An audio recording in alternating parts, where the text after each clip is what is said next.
Hey everybody, it's GauntletX and welcome back to another premiere draft of the best set of all time, Edge of Eternities. We are going to space for more magic, and today is going to be the positivity stream.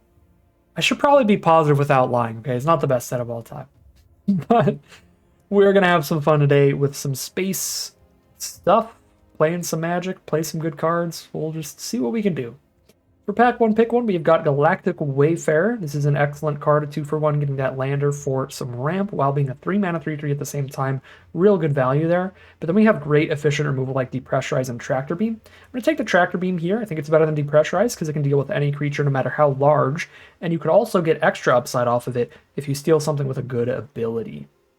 Pick number two, Mechan Assembler is pretty reasonable for like blue-red artifact decks and such, but Cryogen Relic is a lot more flexible. It fits into almost any blue deck. You don't need any synergy to go with it for it to be a good card, but it does get a little stronger of a synergy. So Cryogen Relic's really reasonable. Can also move towards green with Gene Pollinator being the best green one-drop, ramping you up, fixing you is excellent. Zookeeper Mechan's good here as well, because red in this set is kind of a rampy color. Almost every color in this set can play, like, towards the late game, play some big 2-for-1-y spells, like Pinnacle Killship in the end, Nebula Dragon, and stuff like that. So, where red is almost always a pure aggro build, it is not really in this set. I think we just take the Cryogen Relic here, stick to blue, grab a great card draw spell, solid flexible one of the best commons in the whole set by win rate, which is weird because there are several commons that I would like to take higher than it, like Galactic Wayfarer and stuff, but this card just plays super well by win rate. Pick number three, Code Cracker Hound. This is a card I'm always happy to take super early. This is a Sib-Sig Appraiser from the Tarkir Dragonstorm set, the 3-mana 2-1 that enters, looks at the top two, puts one in hand and one in the graveyard. That's already great value up front. But if you're not under much pressure, you can also warp this in to get the triggered ability and then hardcast it again later and get huge value. Yeah, Code Cracker Hound is easily the strongest card in this pack, and we're already just all in on blue right now. So I'm happy to take a third blue spell. Pick four, pretty late Wayfarer. I mean, pick four is not that late through the draft, but again, this is my favorite common. This is the common I like taking the highest. I'll take it over cards that technically have better win rates like Cryogen Relic. So I like the Wayfarer a lot here. The blue commons are reasonable, like Galeblade and Mechanizoa, but I don't think they're strong enough to justify not speculating into a much stronger card like Wayfarer or Resolve. Even maybe take a Radiant Strike over Galeblade or Mechanizoa, but certainly not over Wayfarer. We'll grab the Wayfarer here. Pick number five, the Self-Craft Mechan plays very well with Cryogen Relic, so having that Wombo combo is pretty fun. Hemosymbic Might is perfectly reasonable in green too, but I think Mechan's a little bit better than the Might, especially with a bit of synergy with it. Pick six, there's a Depressurize still here, which is interesting to consider towards black, but Gene Pollinator is also a great common, almost like comparable in Depressurize. They do two very different things, but they both do them excellently, and I really like how Gene Pollinator plays in the deck that we're drafting right now, because it can be early ramp for us, because we could have a random permanent sitting around like Cryogen Relic or a Lander token that we can tap to Gene Pollinator, and then usually Gene Pollinator becomes like a super filler permanent on your board in the late game. Well, with Self-Craft Mechan, once we don't need the mana anymore, we just get to cycle that Pollinator away and draw a card off of it. So I like the Pollinator Self-Craft Mechan combo too. So it looks like a really solid synergistic start towards some green-blue ramp stuff. And now here's perfectly fine, just serviceable blue piece of tempo removal. This bioengineered future, one of the weakest rares in the set, just really inconsistent and quite dirtily. Some filler stuff, Nanoform Sentinel, Melt Strider for like the green-white deck. We have no, I mean, we've got a Mechan for counters right now, but this is really inconsistent. Divert Disaster, fine counter. Probably go Divert Disaster here, but part of me is tempted to grab a Plasma Bolt for potentially off the splash. But that's probably not worth it. Pick nine, another weak pack. We're towards the end of the pack here, so we expect to just scoop up some filler until the next pack. I'm not going to play Melt Strider's Gear Modulation, so speculate on Mechan as by far the best card out of that pack. I'm only 2 cards into green, so we have a potential like blue-red artifacts path we take off of seeing a late Zookeeper Mechan.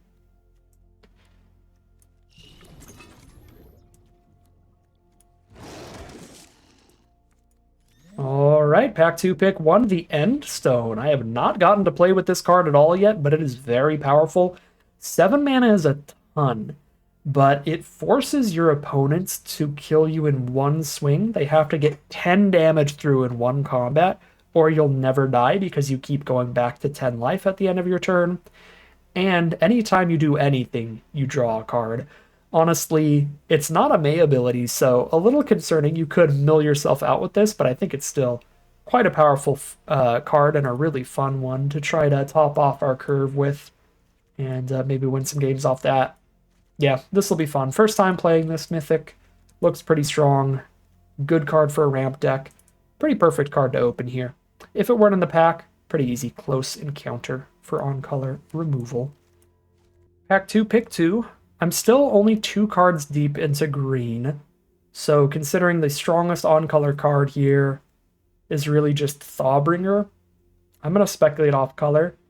And here, the best card by far is All-Fate Stalker, as a removal spell on a stick that also has some Enter the Battlefield synergy. You can warp this in and re-trigger one of your enter effects for value. You could warp this in to kill a token permanently, and then hard cast it later to deal with another card. Stalker is very, very strong. And then awkwardly, we're only on pick 3, but I already don't like anything in this pack. Regardless of color, my favorite card here is Hole Carver. We're just not really getting a much stronger card taking Hole Carver over just like a Lashwood Predator or something. Pick 4, we got some good filler like Melded Moxide or Fungal Colossus. But we're down to just like good filler picks. Take the Fungal Colossus here. I think green-blue would play a little better than blue-red towards hitting like the 7-drop Endstone. But that's a pick 5 Night Luminary. My favorite non-blue card right now is the All-Fate Stalker. But I have Pollinator and Wayfarer towards green and then some really reasonable filler alongside it. Versus just like one Stalker towards white. I mean, there's no green card to take in this pack. There's no blue card to take in this pack, so I'm speculating no matter what anyway. I guess I could take a second Mechan. Those ramp into the 7. But I'm going to take Luminary for the Stalker. Have white be the potential other path.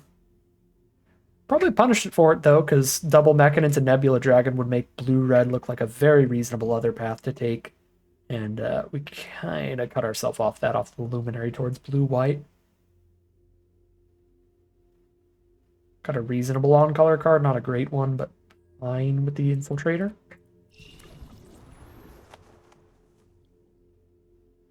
Pick 7, Mechan Navigator is actually a very solid one. Draw a card, discard a card every turn that taps. Another Self-Craft Mechan, great at the 4-drop slot, real good with the Gene Pollinator. Good with the Cryogenic Relic. I like the Mechan. Germinating Worm, fine filler green stuff. Alright, looks like we're probably just locked in on random green ramp to fill out the deck, but mainly deep into blue here.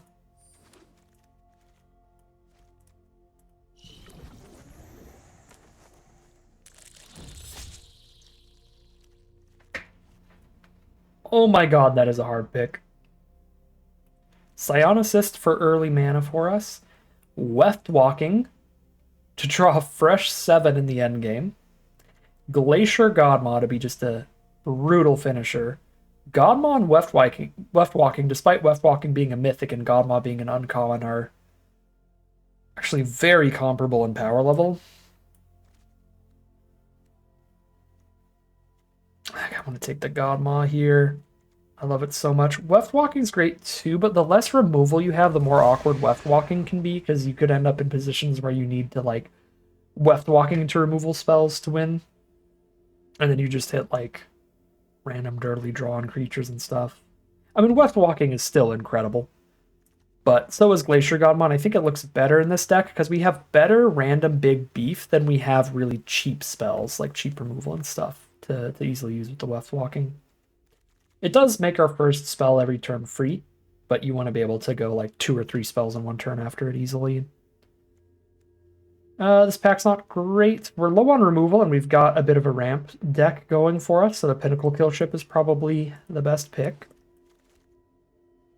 Here's a Harmonious Grove Strider, just a massive piece of beef for the mana cost. That's very good at stationing that kill ship and just being a huge threat. Yep, we're taking some kind of green beef out of this pack, and Grove Strider is the best of it. Pick 4, get another Tractor Beam. There we go. Lowest on removal right now, so getting another removal spell is great. Another Divert Disaster or another Fungal Colossus. Actually have a lot of 5-drops now. And we're a 2-color deck, so Colossus is a 5-mana 5/5. Yeah, I don't know if I'm even interested in playing the first currently. Take another counter spell. Pick 6, Intrepid Tenderfoot, just get another early play. We can dump a bunch of mana into it as a mana sink as well. Pick 7, super happy to see another Gene Pollinator. That is perfection for this deck.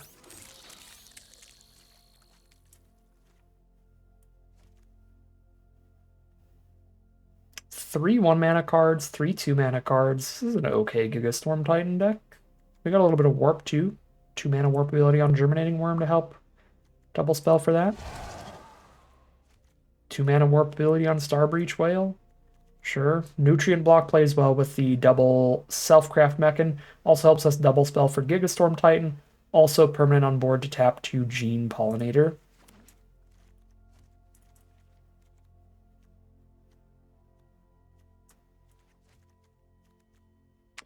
Also some 2-mana activated abilities we can hold up so that when we're holding up Divert Disasters, if we don't cast them, we just draw the card off of the block or the relic. It's also kind of interesting. Kind of just going through and cutting our most filler, mediocre stuff here, trying to get down to 23 non-land cards at this point.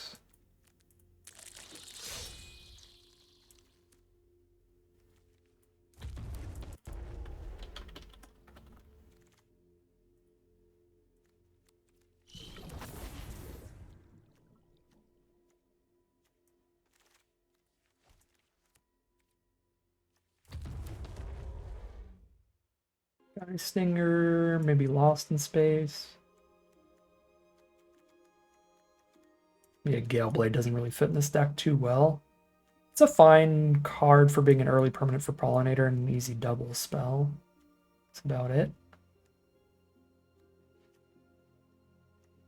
I don't know how easy we're going to be, how easy it's going to be for us to keep the board clear for Infiltrator to get card draw going. We're reasonable at double spelling. There's that, because the double warpers as well.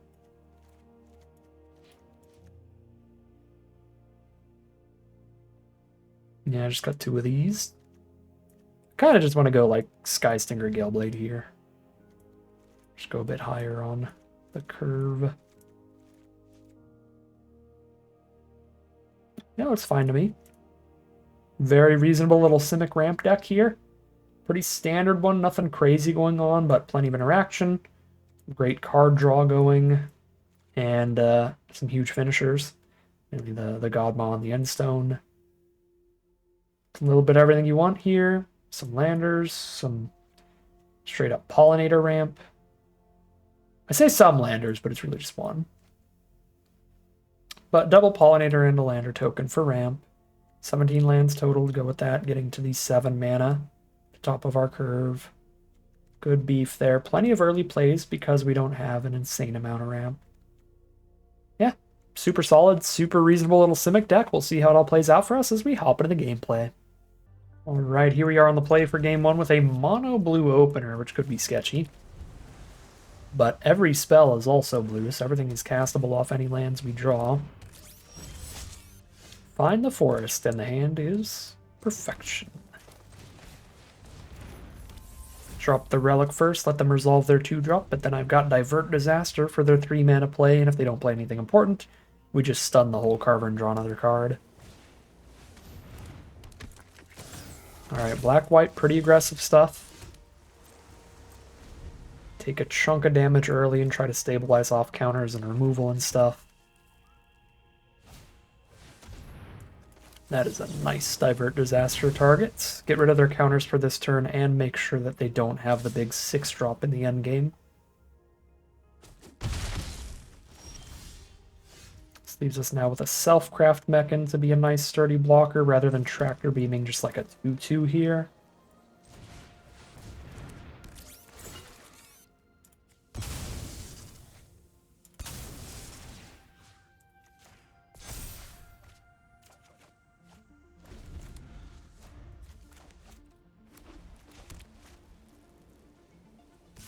Just taking 1 a turn now from the Death Toucher. Fell Grav Ship, so they can pick up that Enhancer at worst. They also found a 2-drop they could choose instead. And they're going to choose that because that could pick up another card from their grave. They're going to start stationing that. Turns into a life-linking flyer. Later. We're 5 out of 7 mana. Still nothing good to Tractor Beam. So we hold up a Lost in Space. Mechan is stopping them from hitting us for 2. So I can hit them for 4, but take 2 more damage for doing so. I think that's worth it when I'm holding up removal.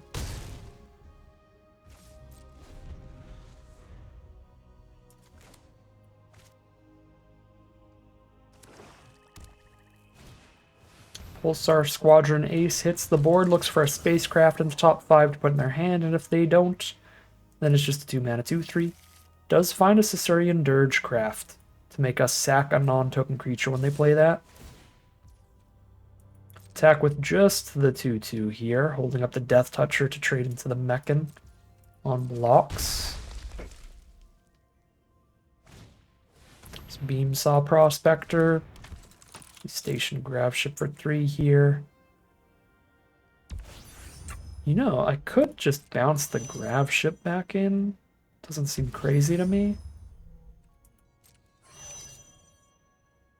I don't hate bouncing the Grav Ship and Tractor Beaming the Hole Carver because that lets us play around Dirgecraft. When they make us sack a non-token creature, we just sack our already stunned card. Seems reasonable.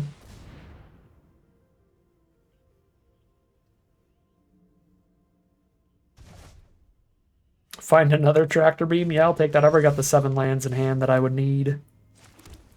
Next turn for Endstone.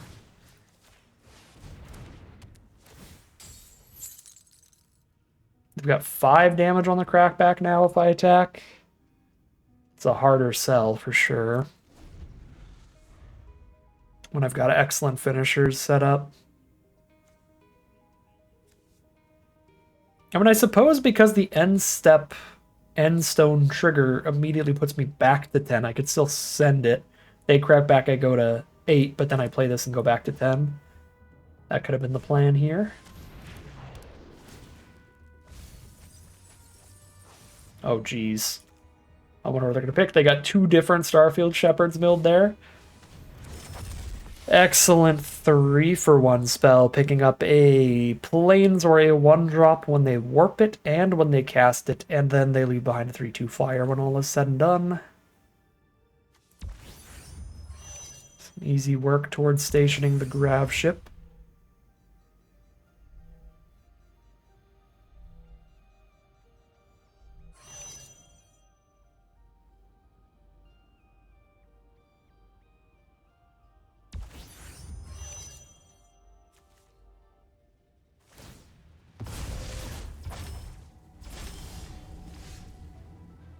I cast the Endstone. All it does for now is deal 3 to me, and then I pass. But then it makes it they need to where they need to deal all 10 in one swing. Germinating Worm was an interesting draw. It makes me really want to just slam that down.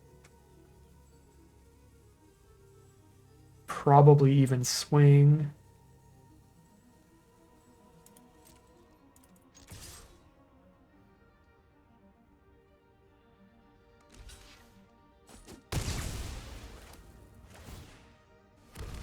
The less creatures they have on board before I play Endstone, the harder it's going to be for them to get the full swing in one turn that they need.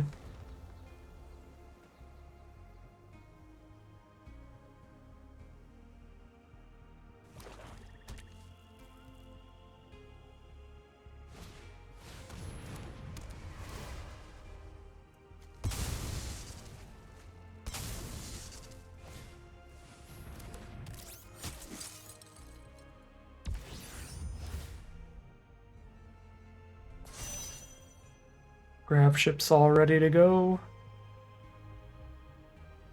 We top deck a land for Godmaw, we just go Godmaw land and jam. If we don't, I might run out the Endstone here.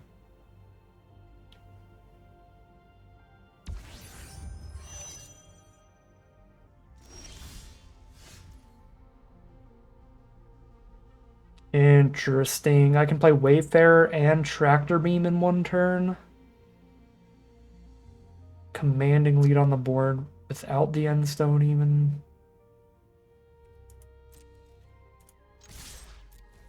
Watch me just never cast the Endstone all draft, because like even when it's in hand, it's like, I've got such good plays here to do instead. And the less they have on the board when I have an Endstone down, the better.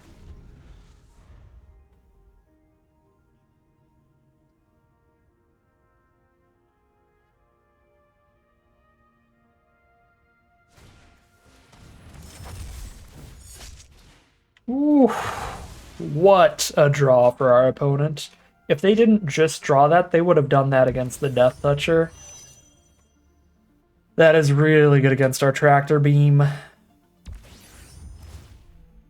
We do not want to play against all Fate Stalker decks, that's for sure, with our double Tractor Beam deck.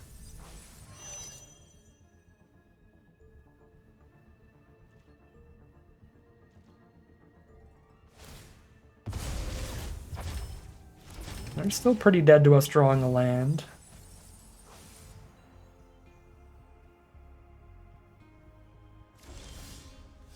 That is sadly not the land.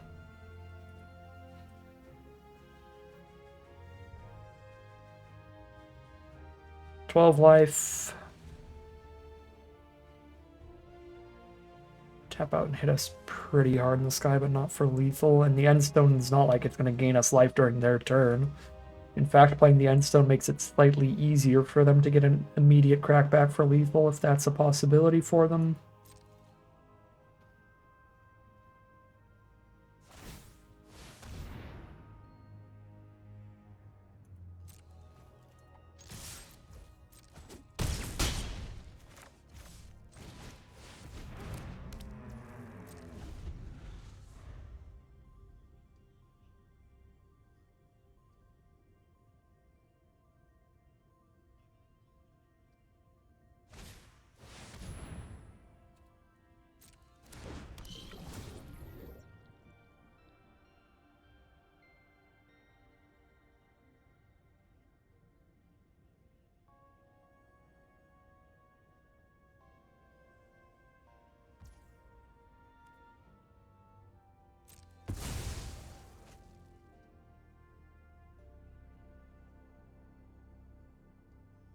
Seven power to help station that grav ship is gnarly.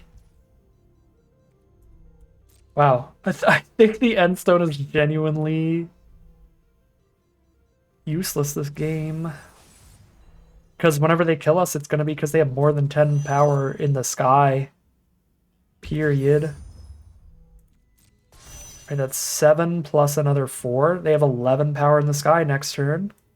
If we don't just kill them on the crackback here, we're dead. I think our most likely way to kill them this turn is to go Godmaw plus land off the top. So if I crack this lander, I'm less likely to draw that land off the top. So we don't crack the lander. We just need to draw land.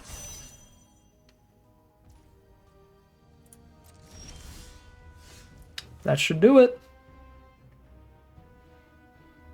1, 2, 3, 4, 5, 6, 7, 8, 9. Yeah, that should do it. Ooh, close game. Close game to start us off, and a pretty bad showing from the Endstone. Pretty bad showing from the Endstone. There were some early turns there we could have argued for playing the Endstone instead of like a Tractor Beam on one of those turns. I went like Wayfarer Tractor Beam. There was a turn where I just played one Tractor Beam. But I think towards the end there, with like Grove Strider and Godmaw and stuff, like absolutely not playing Endstone over those. Alright, well, I mean, still a victory for just Simic ramp stuff. No rares required. We take those. Want to know heading into game 2? Here we are for game 2. This is a similar opening hand to our game 1 opener, where it's just like not a lot to do early, which could be awkward for us. Another potentially aggressive deck. They're on black and red, although Rakdos in the set does tend to grind it out really well. Multiple Gravedigger style effects. The 4-mana 2/2 flyer that picks something up from grave. And of course the 3-mana Spacecraft we saw last game. That's quite an excellent uncommon as well. Yep, they look to be a grindier, more late-game oriented deck, or at least that's the way their hand is playing out. No early threats here, really, outside of the one Death Toucher.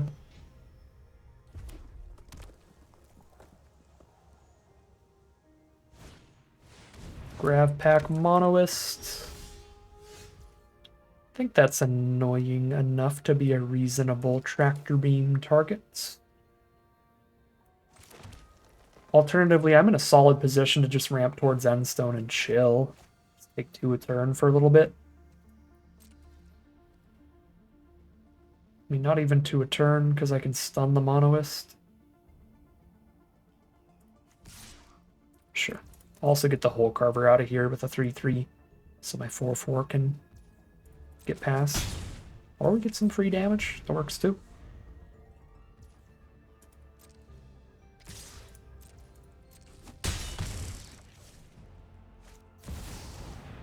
Tezzeret is sketchy. Just a really good value play. Doesn't tend to be like the most explosive planeswalker ever.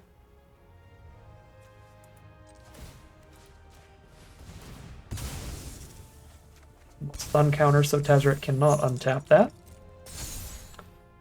My control is absolute. 1 damage from finishing off the Tezzeret.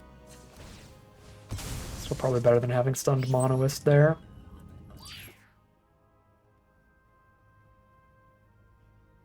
Yeah, Forest. We got a bunch of islands in hand. Grove Strider. Creature Spacecraft. Why aren't you a Spacecraft, Tezzeret? Be pretty cool if you were.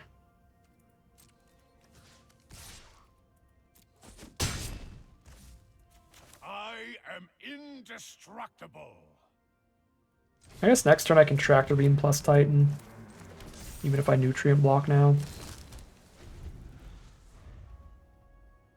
Also, Tezzeret is lying. This card does not have the indestructible ability. I don't know what he's talking about.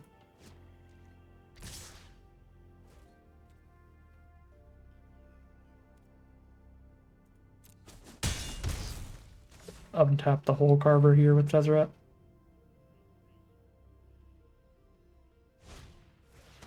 Oh, Embrace Oblivion. Sure. There's the kill on the Grove Strider. To your new overlord. They're down to 2 cards in their hand. If I Tractor Beam a 3/3, I kill Tezzeret here, which I think is worth it. Tezzeret's a scary man.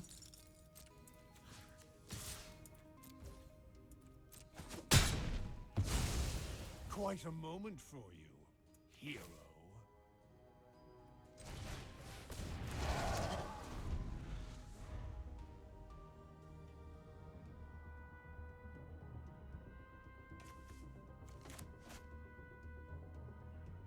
Alright, maybe this game is going to be Endstone's game. I go to 10 at the end of my next turn anyway. So we take that damage.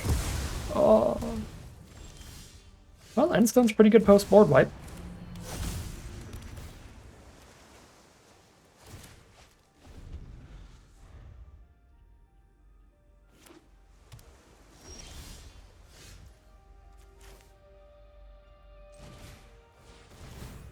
Kind of don't want to play any lands any turn when I don't have to.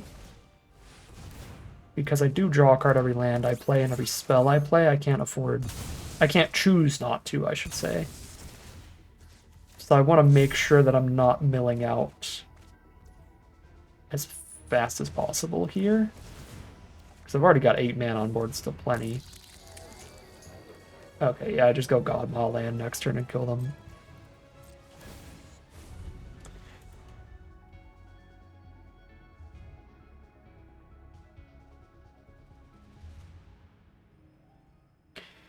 Alright, well.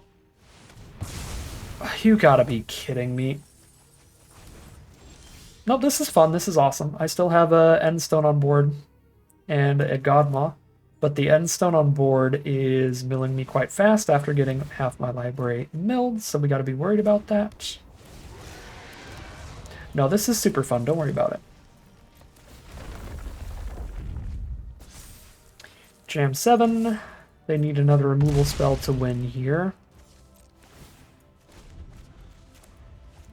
After the double board wipe.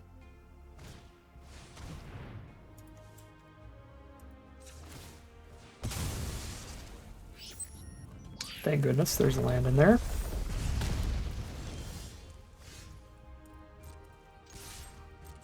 See, we were totally fine through double board wipe and all that mill.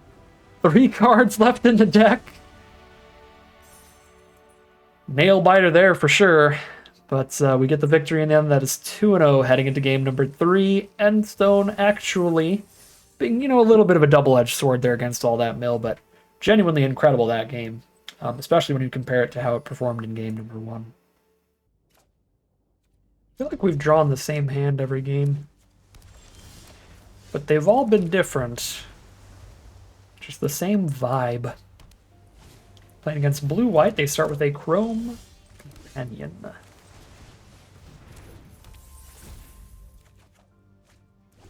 Oh, that is not a land. Which is what we are pretty desperate to draw now. We've got a 3rd in hand, so we just need to draw 1 by turn 4.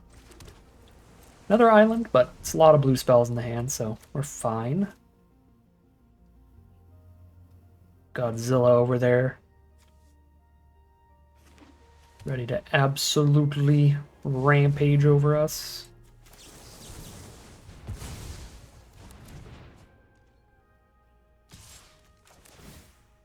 Divert some disaster while it's easy to hold up. And now we'll make a 4/5 and draw 2 and hope to find the forest off of that.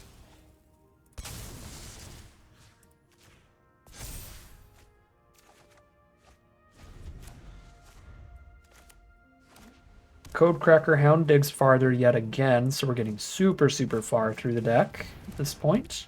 Almost halfway after Codecracker Hound resolves. Got the Tractor Beam to get the Mechan out of the way, but it doesn't give them any valuable abilities. Not too concerned about immediately trading for Companion here, so I'm going to get greedy and Warp over the Hardcast. And there's the green source. So I could play a Pollinator to have a blocker up for Chrome Companion, have a trade up for that, or I can just hold up Divert Disaster. I think I just go Pollinator here.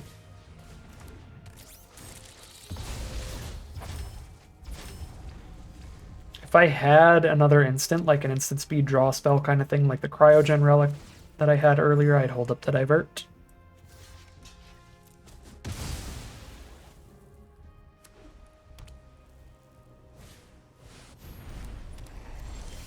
It's not a spacecraft. Or a creature. Let me look at my deck real quick.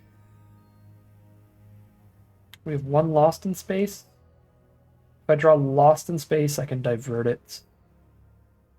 But because of the double striking slivers, I have exactly 1 turn to draw Lost in Space. Try to crack the code. We've cracked nothing.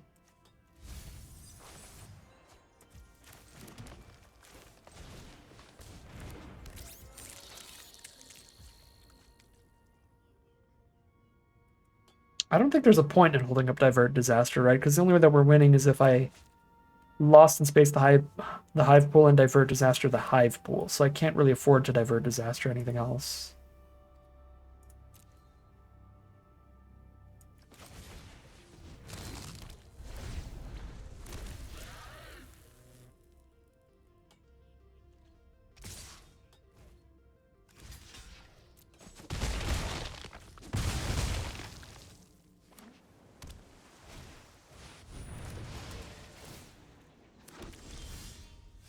Next game.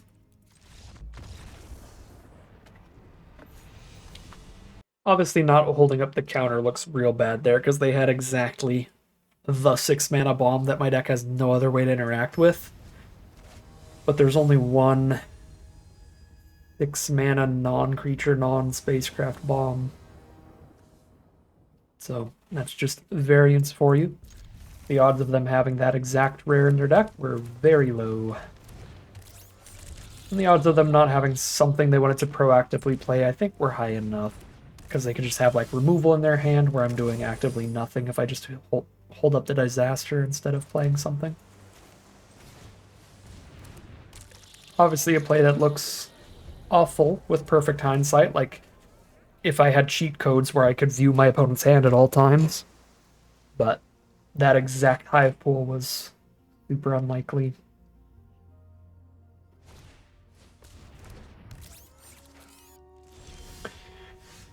That is a wild start from this opponent. Double Edge Rover. Premium uncommons for days. Well, we can force removal from our opponent by just juicing up a Tenderfoot here. Or I could just get the Titan down. That also forces them to have removal for Titan. Now we'll go for that.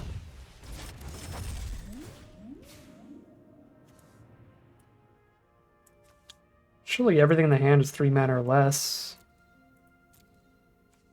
If I ditch that land.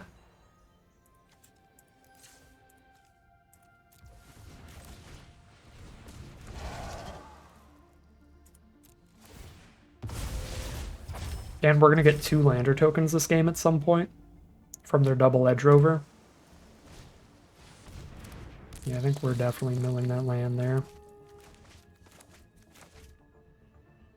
There's a Thawbringer for some beef.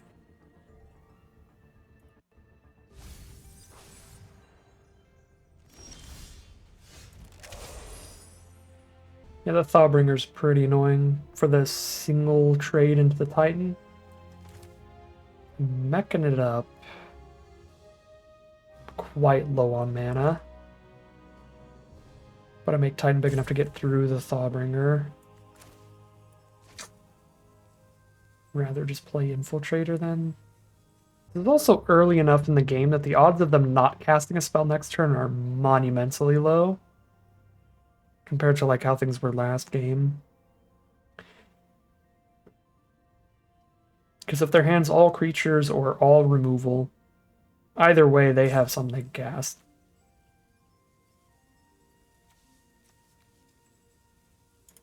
So just hold up Divert here.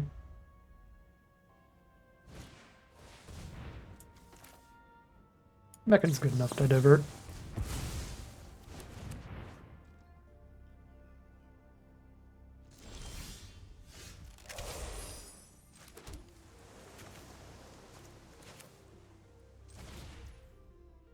Start getting it in the sky.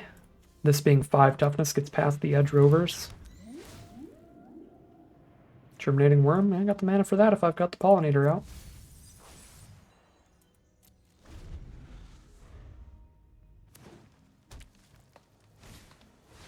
Tapestry Warden. No super high toughness creatures to go with that.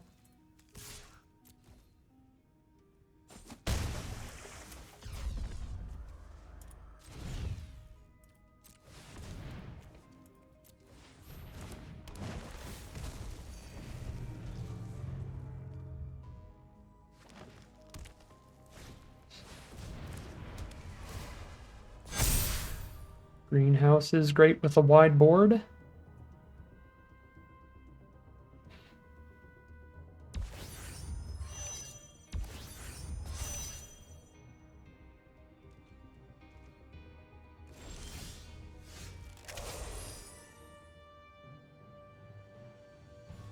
Got the Flampler here. I can self-craft Mecha to make Whale the 4/6 to trade in a greenhouse. Still got the value of buffing everybody else, but then there's no specific threat to worry about for a while. I think I'm just going to set up Infiltrator as our plan to potentially work towards winning this game with that.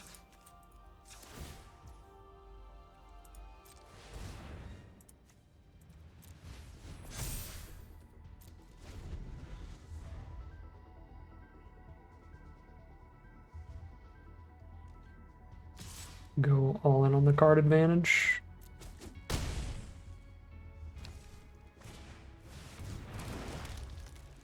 Oh, they have really blocked the whale. They've got a Lash Whip Predator as well. A 7-drop is really not what I'm looking for to double spell with the Infiltrator. Especially because I really want to play Self-Craft Mech in here, which locks 1 on my mana down. I'm exactly 1 mana off from Kill Ship, but if I play anything this turn, if I play the Self-Craft Mech and then I'm 2 mana off from it.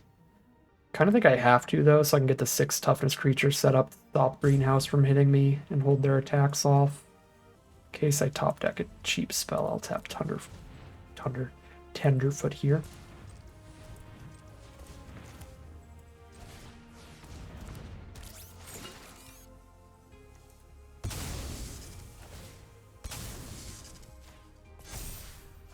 Did not hit a cheap spell, but I hit the land to where if I top deck a land, I go land Kill Ship next turn. Still.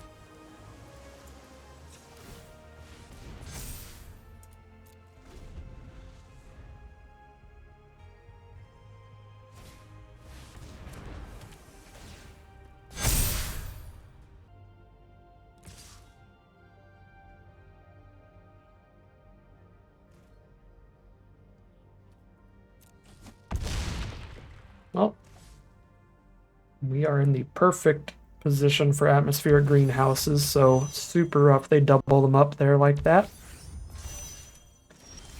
Like a lot of spacecraft.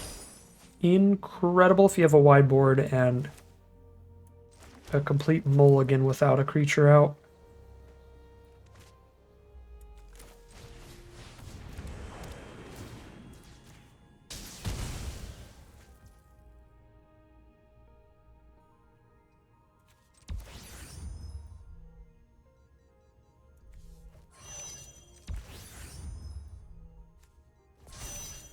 All right, we got our blockers set up for the greenhouse again.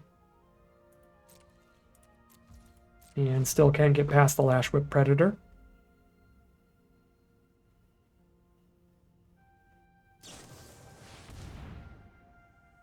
Huge card draw. Surveil 4, then draw 3.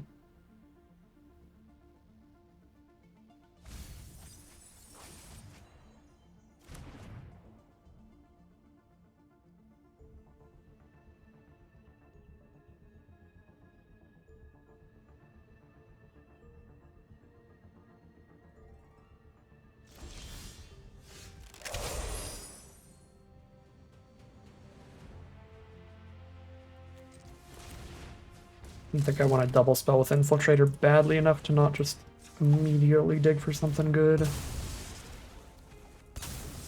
And luckily it's a double spell anyway.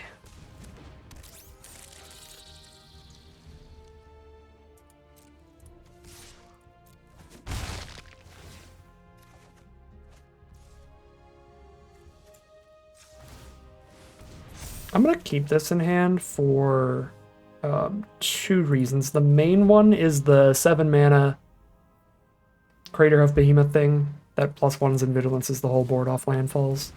But also the Endstone. I could see an argument for wanting this for the Endstone. But that one's a little sketchier, because Endstone draws so many cards, I'm already over halfway through the deck.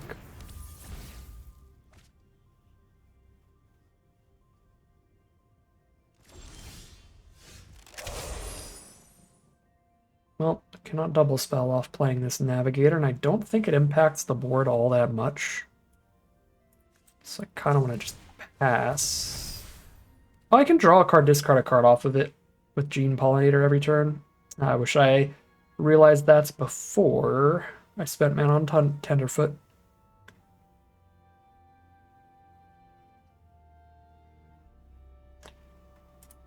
Yeah, awkward. Definitely a bit of a punt here.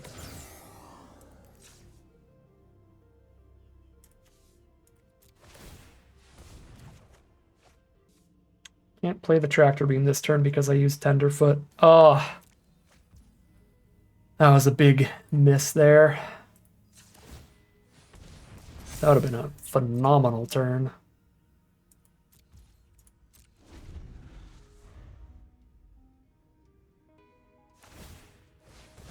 Stun the Gene Pollinator to stop that Wombo combo from happening next turn.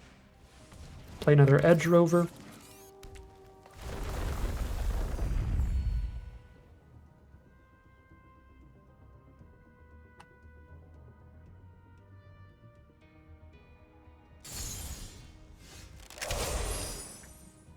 I feel like the Endstone's actually bad here. I think this board is so cluttered. I'm just gonna mill myself with the Endstone. 16 cards left.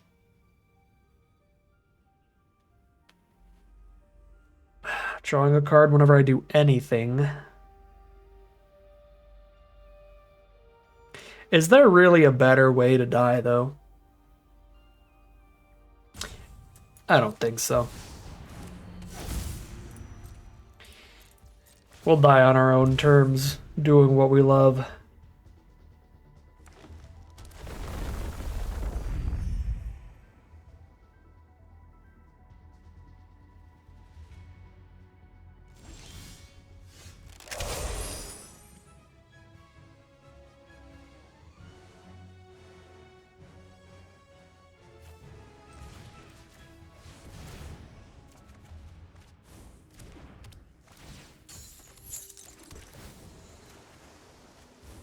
I'm just looking for Glacier Godmaw, really.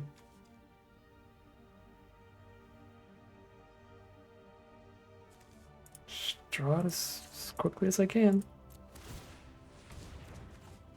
Oh my god!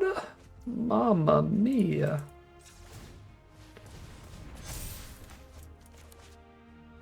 It's gonna be the bottom card.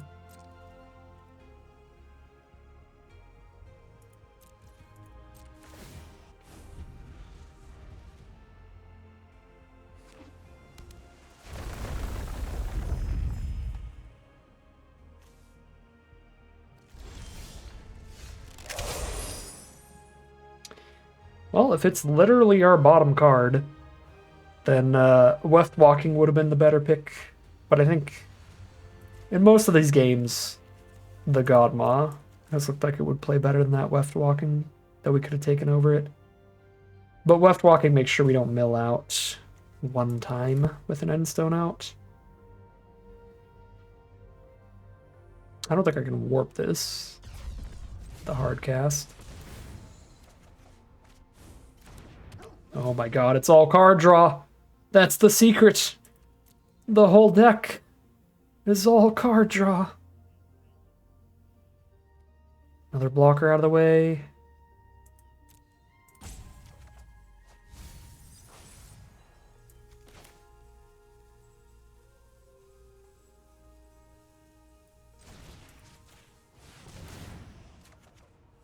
Where are you, Godman?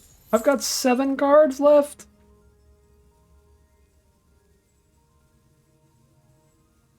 I do not want a Cryogen Relic.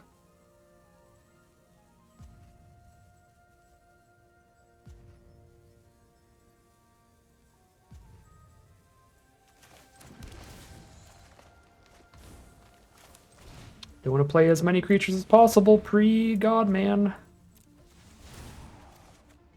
Okay, there it is.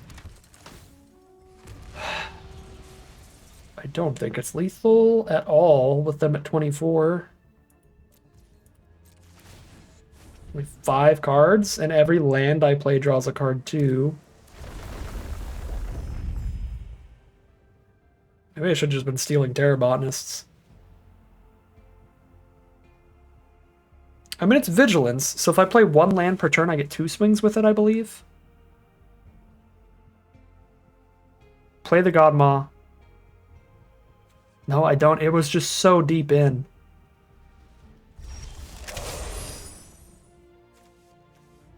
Vigilance and Haste. Do I have the mana to Grove Strider plus Godmaw? 10 mana. I need 12? Jesus, I don't.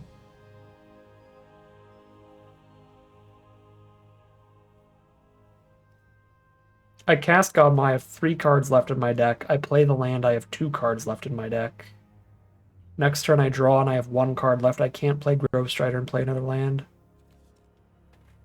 So I can go Godmaw, land, attack all, And then attack all again next turn.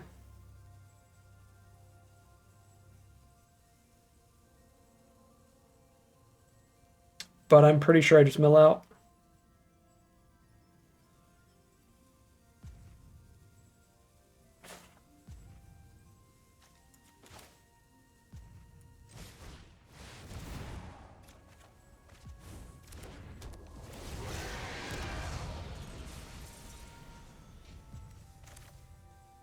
Yeah, next turn I go to 1 card in my deck.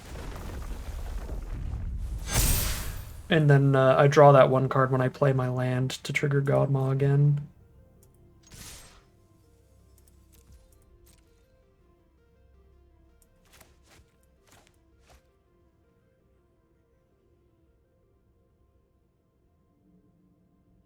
Oh, if they let Infiltrator... I should not have attacked with Infiltrator. If they let Infiltrator through, it's over, period.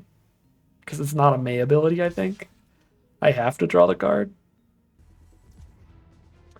7, 8, 9, 10, 11, 12, 13, 14, 15, 16, 17, 18, 19, 20. If they have no instance in their hand, I could crack 2 landers and win here. If they have any instance to blow something up, then they still beat me because they just kill Godmaw next turn. So I'm just going to crack 2 landers and see if that lethals them. Oh, I only have 1 land left. Oh my god. No. I'm going to be like 1 damage off because I didn't have another... Oh, the order of cards in my deck mattered so much this game. Godmaw being like 7th from the bottom, then only 1 land left at that point. Ah, it's like a damage off. I mean, I could crack this lander, but it doesn't put anything out. Wow. I mean, I still get... I get a draw step, I just can't play any lands or spells. And then if I can get 1 damage in... If I get 1 damage in... Hold up.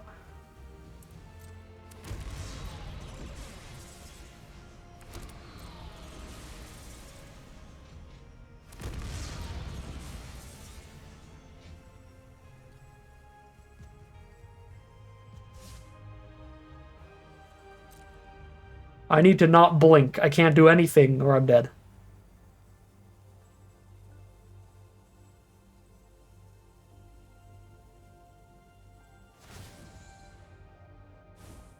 I got really scared when I saw an Endstone triggered ability going on the stack. I'm like, no, I'm good. I don't need to draw any cards right now. Endstone, I'm good.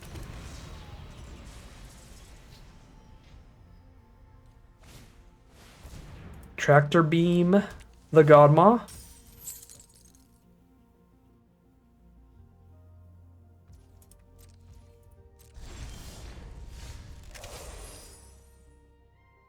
No lands, no spells, all attack.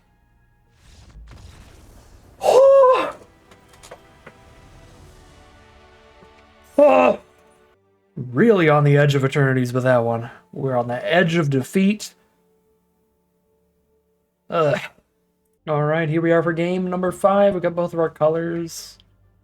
2/7 dropped in an opener is not keepable if you want to be reasonable, but I'm an unreasonable man.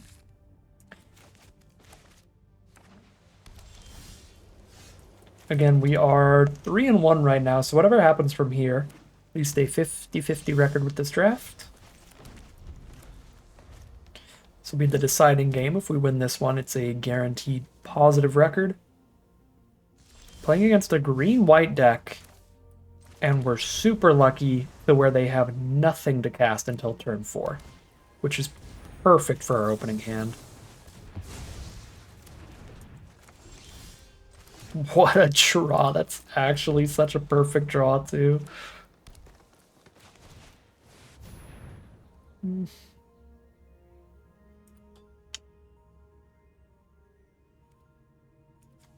It doesn't have any great abilities to Tractor Beam, so I'm going to save the Tractor Beam.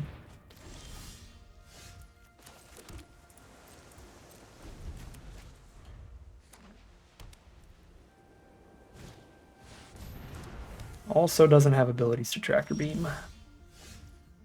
But luckily we finally draw a proactive play. Here's a big beef. If they have a Grove Stride of their own, they could insta-station the greenhouse. Well, they'll be at 7 out of 8 lands max. So I guess not quite. All Fate Stalker. Bummer. I got the kill ship for it. 1 more mana. Yeah. I would rather do that than have my life total immediately with nothing on board. Although again, like it's halving my life total when they need to deal 10 to me in 1 hit. So it's not that crazy.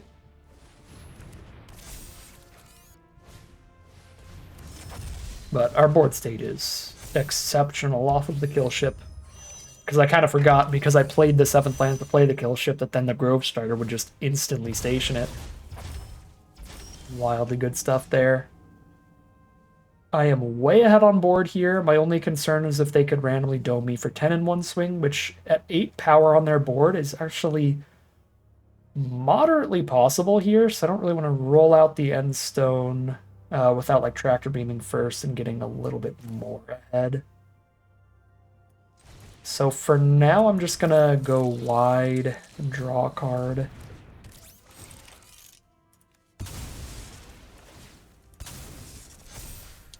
Get another land. Okay, now I could go Endstone plus land, immediately draw a card off of it next turn. If they go for any chumps here.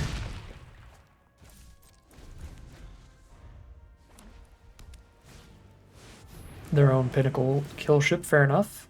They attack with anybody, they're dead.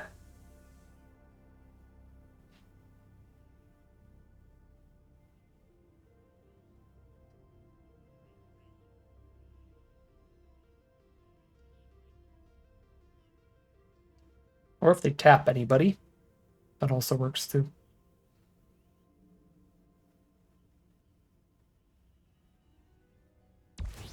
Alright, that's game. That was a quick, easy one with just some beef and a super slow hand from our opponent. And that'll be 4-1, a guaranteed positive record out of this draft. Alright, here we are on the play for game number 6. We got a nice little curve out here if we can get the Infiltrator in. Then we've got a lot of card draw going on. Draw a card, discard a card every turn, draw another off Infiltrator. So hopefully a low creature count in their opening hand to where the Tractor Beam can keep that path clear. Don't really mind the Gale Blade. Infiltrator doesn't care about that at all with its 3 toughness booty. Navigator cares, but that's fine. Infiltrator is the most important one to get in. They could have the counter unless we pay 2, and then I will cry. Actually, it's probably not the end of the world if they have that. This hand's not super good at double spelling. We do it 1 time off of a double warp, but then we have 4 and 5 mana plays, so really just only 1 good double spell Infiltrator swing. There's Comet Crawler. Send in the Gale Blade. Ooh, so rather than double spelling, I could just completely clear the path here for now, which I like, to get the card draw. Goodbye, Gene. And what do you hit, Infiltrator?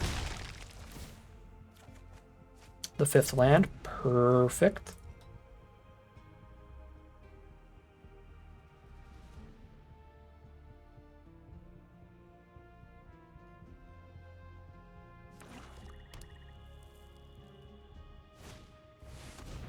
Grav Blade Heavy, sure. Force me to double spell if I want to draw the card here. I can't kill the Grav Blade Heavy, so if I don't double spell, I'm not really doing anything. So I guess I'm not holding up Divert Disaster. I'm going to get a piece of card draw off of Infiltrator. And let's draw Tenderfoot. That looks reasonable.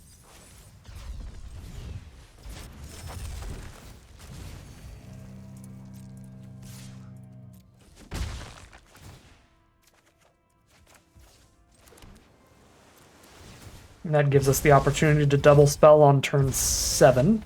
We can play a 2-drop and whichever 5-drop we didn't cast previously. Cryogen Relic, that'll stun the Infiltrator. Although now's a good turn for us, for them to stun it, because we're not going to double spell next turn, and they don't know that. They can assume that, seeing 5 drops in exile, but they don't know for sure. Okay, they do assume. Ah, oh, nice, and we double spell anyway. Sickness. This is legitness.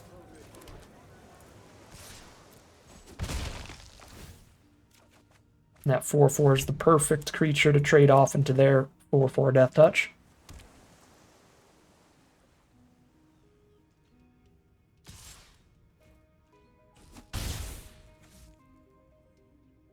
So no attacks from Graveblade Heavy. Are they going to stun the Infiltrator now? If they stun the Infiltrator now, this would be a solid turn to just play a 5-drop, because then we're just not worried about the double spelling. So just play the most expensive stuff that's the hardest to double spell with.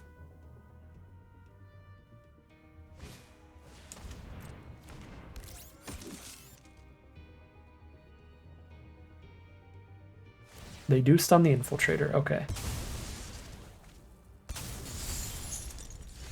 Yeah, so 5-drop, hold up a counterspell. And let's go for the whale to stop taking any damage here.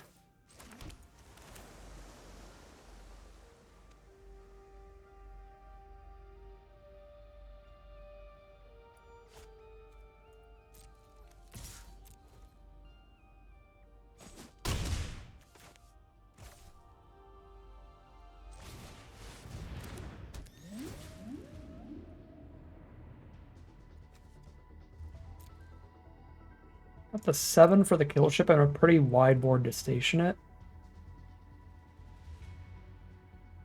These are both good draws. Oh, I don't have double green. I think I have to get rid of Grove Strider. But I'll definitely keep the kill ship. If I take the Grove Strider, I'm waiting for after playing Wayfarer and cracking it.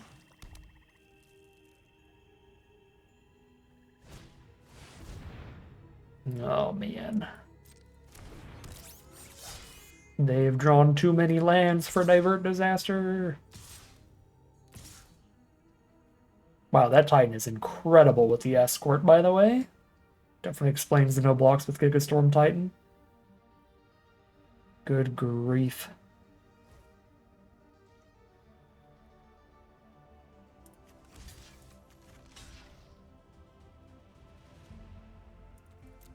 Trades are pretty miserable for us, so we'll just stare at each other. They get a draw off Void Forge Titan if they tap out for the Relic here. Tap out for the Relic.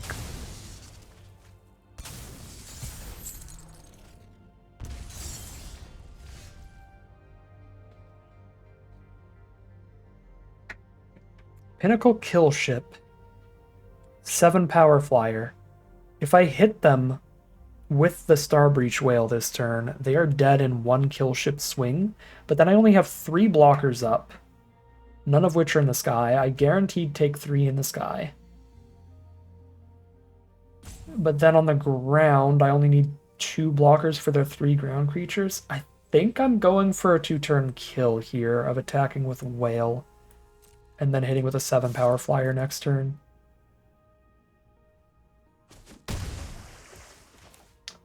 Okay. Forces them to hold a flyer off here.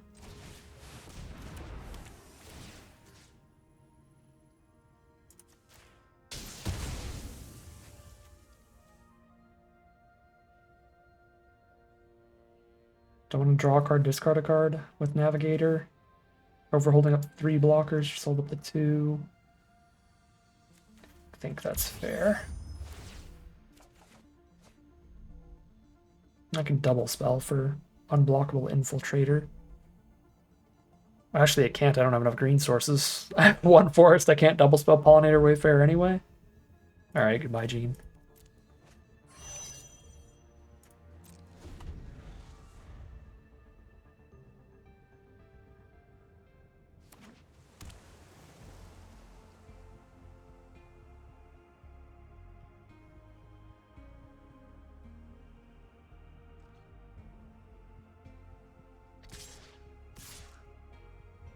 Having the technician to force a chump from us.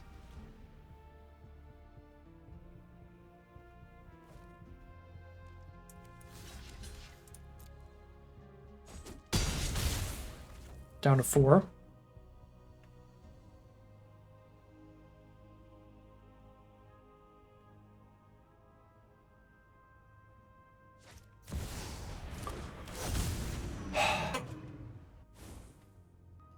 The best card in the whole set. Quantum Riddler has arrived. The S tier mythic. That really stops our flying plan. And another flyer. I'm dead. Is there any way to oops Godmaw lethal here? The only way is if they have no removal in their hand, in which case... No, I still can't do it. I have to play Germinating Worm now.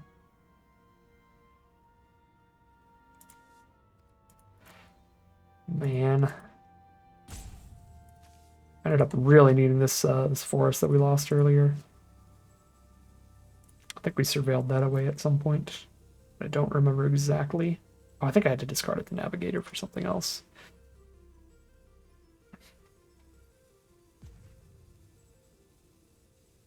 Yeah, 1 flying blocker. They only have 1 creature that actually has power on the ground. If I station Kill Ship, I can still have the 1 blocker for the 1 ground creature. I mean, it's the only way that I have a chance, is if I get to resolve a Godmaw next turn. Right, like if I play Germinating Worm just in the interest of gaining a couple life and not being literally dead, but going to like 1, even if I draw a forest, it doesn't matter, because I just play a Godmaw with no land to go with it, so... Our only shot is,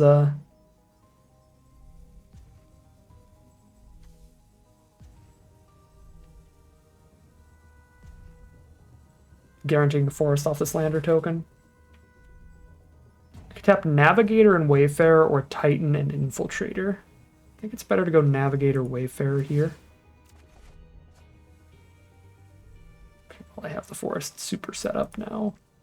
But I guess I'm just getting it off lander.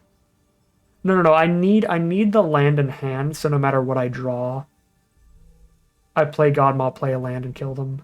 So I need to discard the counterspell, so that I have the land to play alongside Godmaw after cracking that. I could also go Forest Germinating Worm, actually. 7/8 mana. But then if I don't hit a land here, it's super bad for me.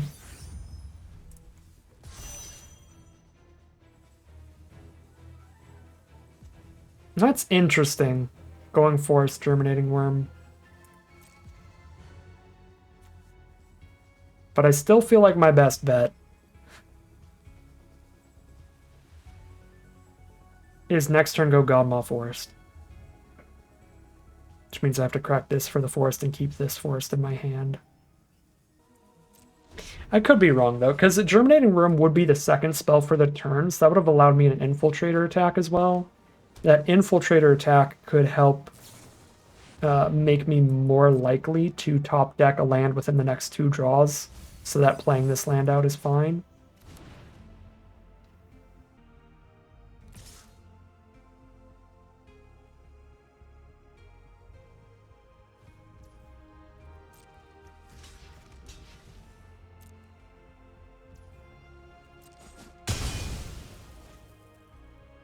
I probably should have double spelled and hoped.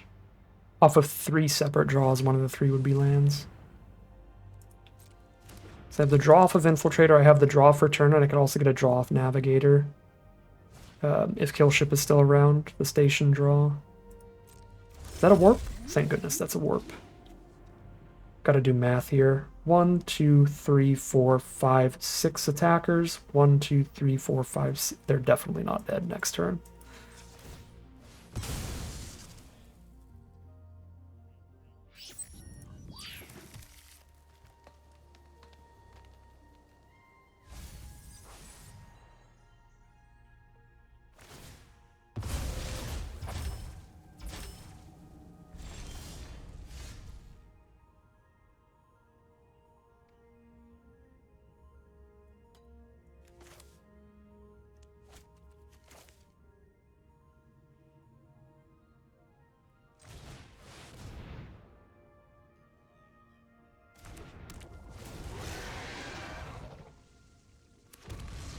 I forced some real bad blocks here, though.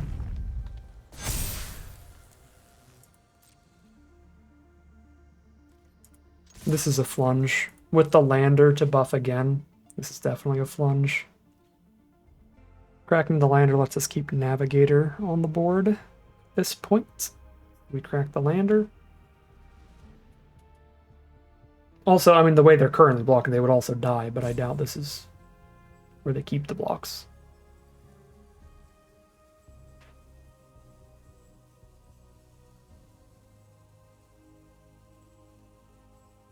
But I wouldn't be surprised if they just like chump with Gale Blade and that's it, but keep the Technician where it's at. They missed that we kill Technician here.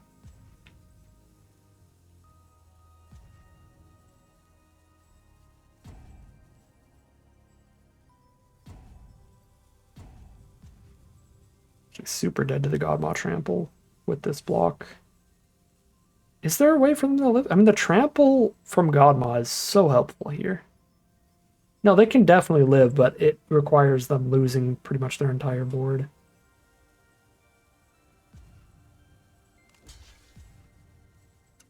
Godmaw is such a stupid magic card. In a good way. We're being positive today. I gotta remember that. Godmaw is a super fun, awesome aspect of this set. And I enjoy killing my opponent with Godmaw.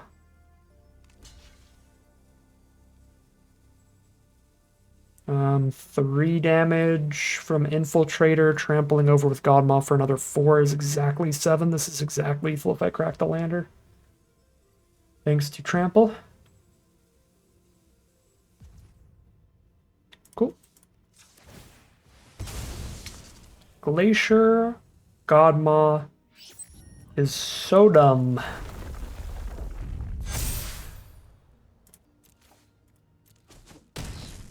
Exactsies, that is 5-1 now, I believe. Very positive record no matter what, and we are in the money out of this draft. Mono green opener is certainly sketchy for this deck, but the nutrient block does a little bit of digging towards the island. We're also on the draw. If we hit that island within the top 4 cards of our deck, 3 draw steps plus a nutrient block, then we get Codecracker Hound starting the game on 3, which is an excellent start. So I'm going to take that gamble here. We are running, I believe, 9 islands, 8 forests. Yes. The odds are not horrific off of 4 draws here. We are missing so far. Drawn another forest and another blue spell for now.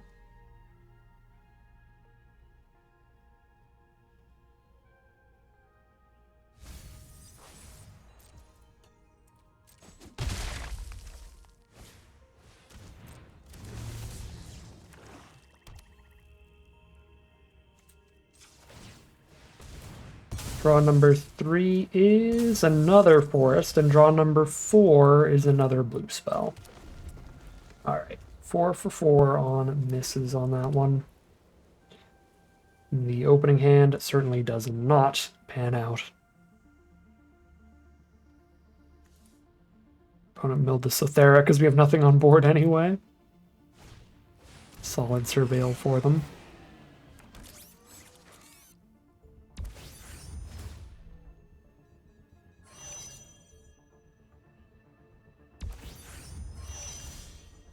Draw number 5 is another blue spell.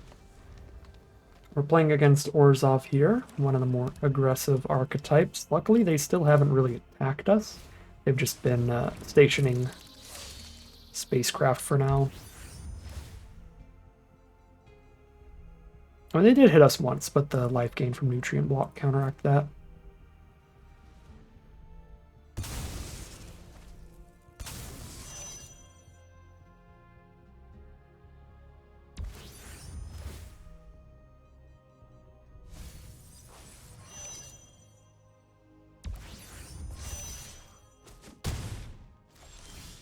Draw number 6 is the blue source. We've drawn almost exclusively blue spells, which means this is still almost definitely too late, because we can't cast more than 1 spell a turn, because we're completely clumped up on blue exclusively.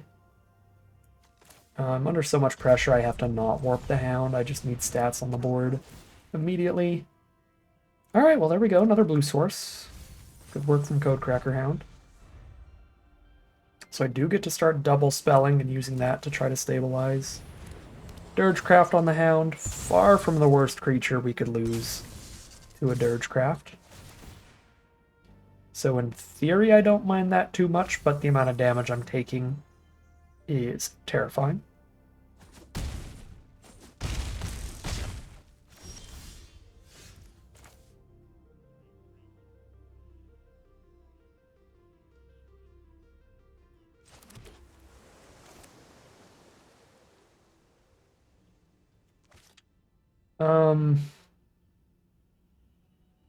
I don't think it matters. I mean, we literally didn't impact the board at all until turn 5. So we're going to lose to almost anything at that rate.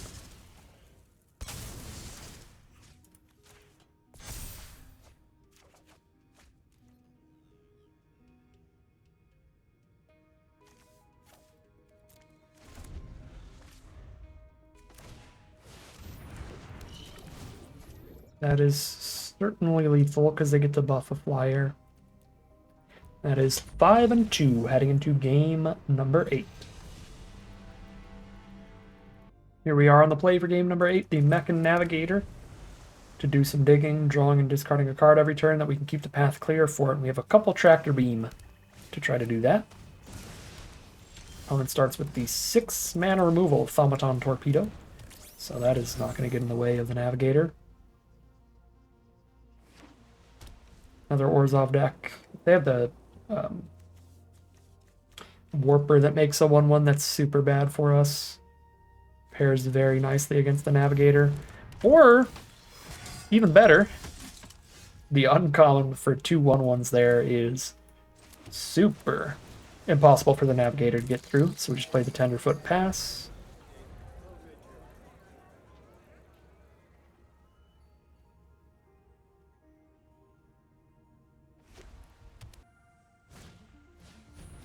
Seam Rip on the Tenderfoot so they can send a 1/1 in, I guess. Sure.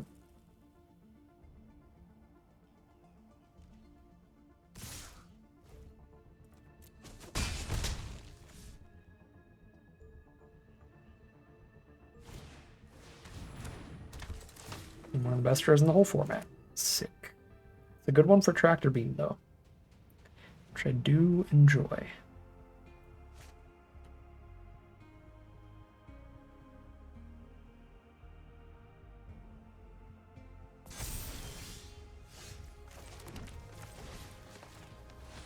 Yoink.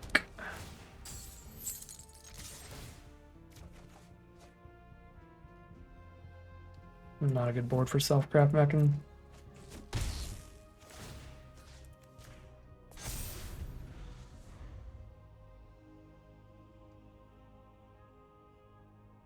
Torpedo destroy any permanent? It does. So the torpedo can blow up the Tractor Beam later. Give them back the Sunstar Chaplain. But luckily not for some time.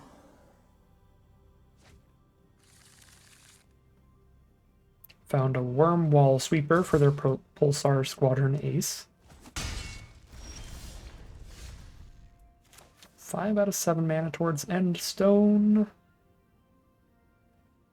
I am real tempted to Tractor Beam just to make sure Chaplain keeps triggering. It's a pretty aggressive line, but I enjoy it.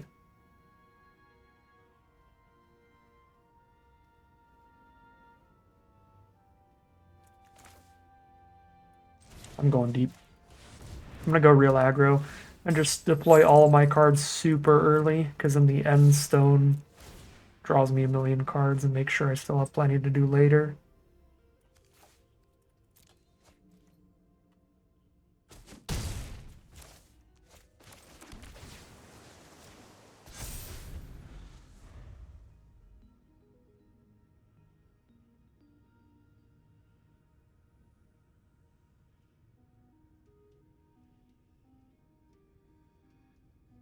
All in on the Ender Pearl.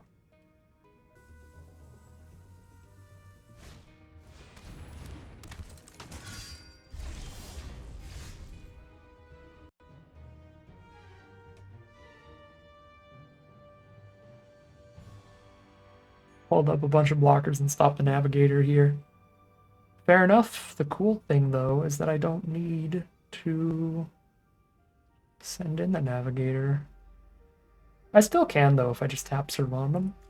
I will do that.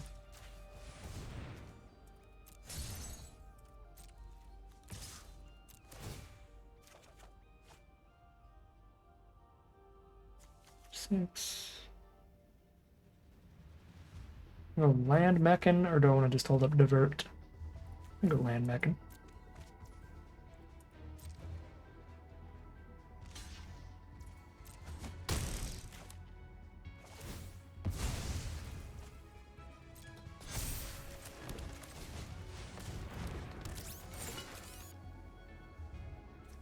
Endstone in hand does make me tempted to sack this to draw a card. Trying to hit land 7, but this is a good stat line on this board, and it's nice to have multiple threats instead of just the one.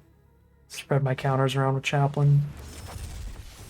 Starfield Shepherd's very good for our opponent here. They've missed a lot of land drops, so finding the plains is very valuable. And there's the Sweeper. Nice synergy there as well. Get some value out of the Warped Shepherd's power.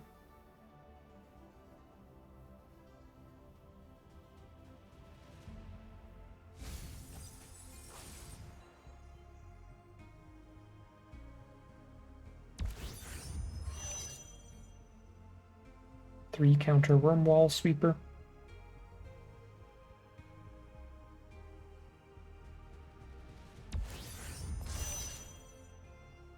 And they finish it off with the 1/1. Poke me with Menace since they got Vigilance anyway. 4 more powers where they get to blow something up, so they do get to blow something up here. When Servandum dies. Non-land permanents, they can blow up Tractor Beam too. Yikes. I guess I'm not playing Endstone this turn. I was going to just straight up move straight to combat so I could draw and discard, and if I hit a land, play the Endstone. But the risk of that is it allows them to trigger the Vondum. And that's a really devastating trigger for me right now, so I'm not going to do that.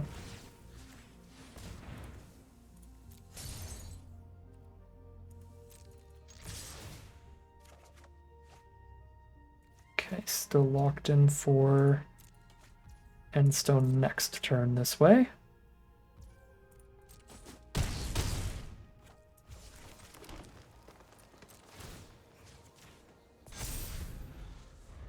Probably should have held that land in my hand in case they have a Virus Beetle here. Because I can still go land, then Endstone. The argument for doing it this way is if I top deck a land, I can play the Endstone first and then play the land and actually draw the card. They're at 5 out of 6 mana to sack the Torpedo. Actually, they can do it for only 3 because they actually have a Spacecraft attacking. Forgot about that bonus text. The Torpedo usually 6 mana destroying an all-land permanent, but if you're attacking with a Spacecraft, 3 mana, so they could actually Tractor Beam back the Chaplain this turn if they attack with the Sweeper.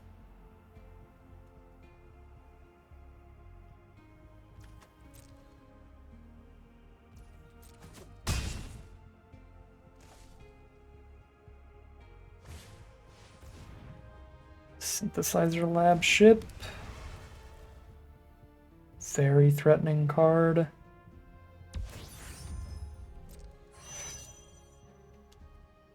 Do I have to not go for Endstone then? With Torpedo set up here?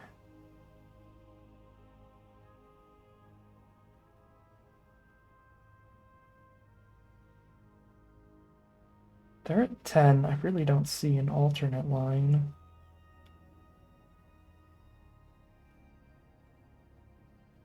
Probably should have tapped Vondum when they went to combat here.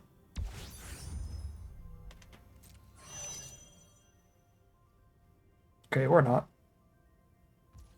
If they're just spending on station, I can just not remove any counters.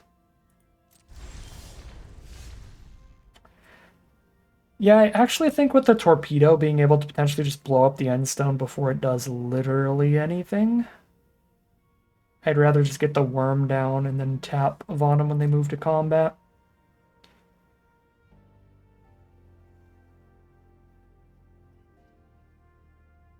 They're at 10 life. We're threatening 8 damage here. Got 1 chump. I think we should be able to find lethal in a couple swings.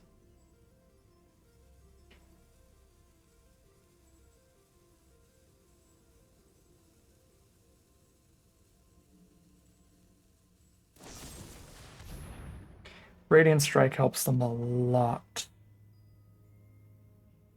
And the life gain off of it is huge. Okay, that does change things quite a bit.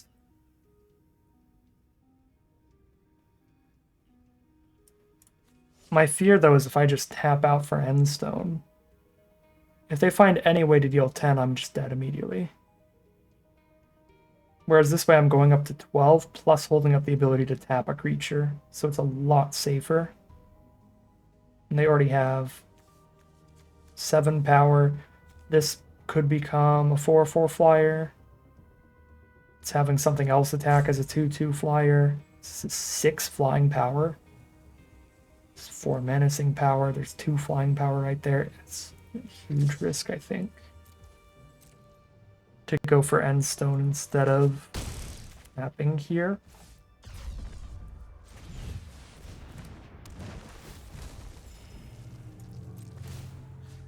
That is a somewhat awkward part of the Endstone. You kind of have to do it when you're stable.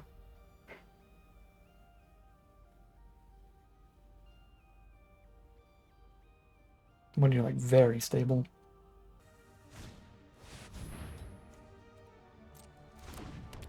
Cast the Shepherd.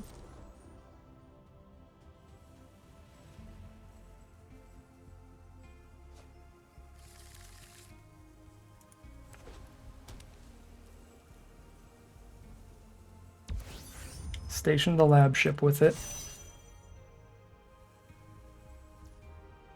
And then move to combat.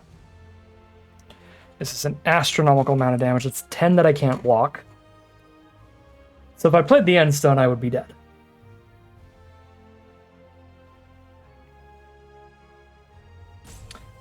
Yeah, I have to tap somebody.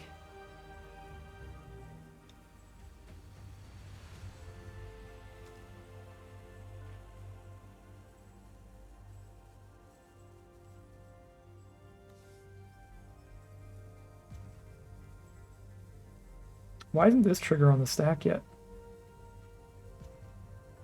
I guess it doesn't matter. I'm not going to tap the 2/2 instead of a 4/4. Yeah, I guess the stop automatically did it at the end of their main phase instead of the beginning of combat step. Just interesting. I think Vondom is the worst one for them to have on blocks for us because it blows something up when it dies. So we'll tap Vondom.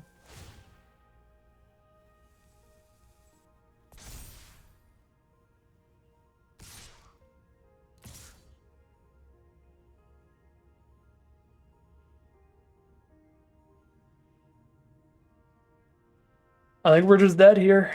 Endstone cannot do it when your opponent just has more than 10 unblockable damage on their board.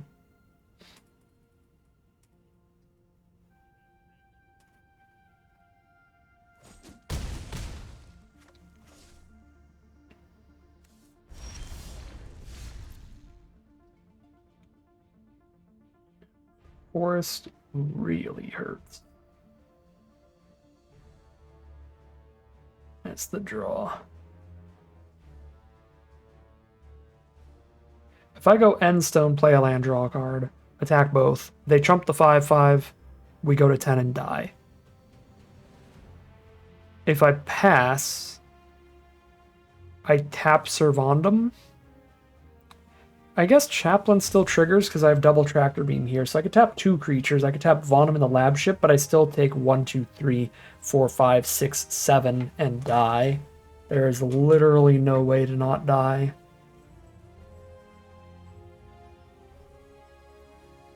Are there any 1-mana spells that would make us not die? Nope, my only 1-mana spell is Gene Pollinator. So I play Endstone land, draw Gene Pollinator, play it, and then just die in the sky still. 4, 5, 6, 7, 8, 9, 10, 11.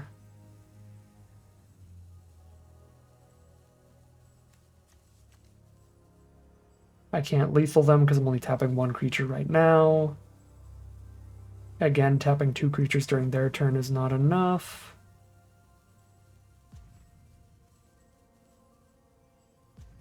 I guess it... I mean, if they don't attack with everybody, it could barely be enough.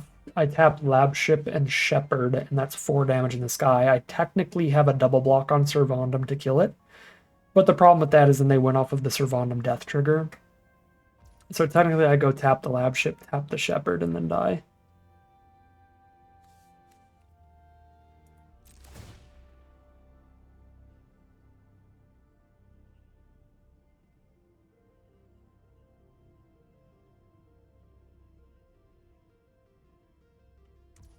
I was gonna say if Arena didn't give me a stop here, I was gonna lose it. I mean, it doesn't matter. We're like locked in for the loss either way, but it still would have been annoying.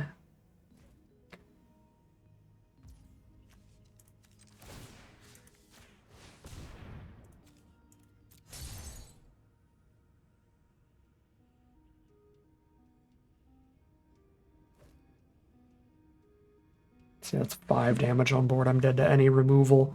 And even if they don't have any removal, I'm functionally dead here. They kill our Mechan, Servandum dies, and they kill our Tractor Beam and get Chaplain back. There's 100% no shot from there. They actually holding the Torpedo back here to just activate it for 3 instead of hitting us? I don't know if I care. Oh, yeah, because they just killed a Menace and lethal us right now. Okay. So that's technically on-board lethal instead of putting us to 1 and giving us a draw step. Yeah, smart play from our opponent. But again, I could have just conceded. There were, like, so many ways we were dead there. 5 and 3 it will be. Pretty winning record out of the draft. We're leaving with more than we paid to enter, which is always a plus. Got a solid ramp deck here. Got to play with some stuff we haven't had a chance to play with before. Playing around with the Endstone. It's fine. It's a little narrow. You got to be a good ramp deck for it, and you need to be in a pretty stable position.